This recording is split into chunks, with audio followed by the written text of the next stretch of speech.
a pigeon stretch. I'm going to show you a modified version of it.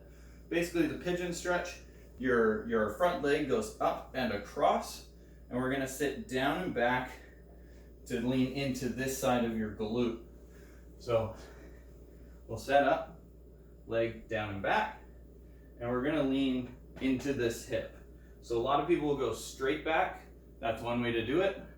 Over into that glute, I find to be a lot more beneficial.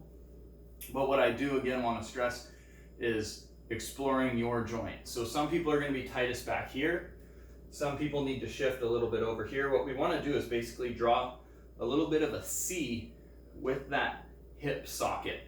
We want to push out to the end range of motion with that hip and keep our belly button relatively facing towards the ground. It's going to pull you out here a little bit more. The more we twist in, the bigger stretch we get. So the two things we can manipulate are the angle of the upper leg, which I'm doing right now, shifting around, or we can manipulate the angle of the lower leg. So here you're going to get certain stretches. With your foot up at 90 degrees, you're going to get totally different muscles. Okay? So you definitely want to change the variation that you're doing. With that, another thing we can do to increase this, when you've found a good position for you to stretch, we can take your hand opposite of that stretch and reach down across towards it.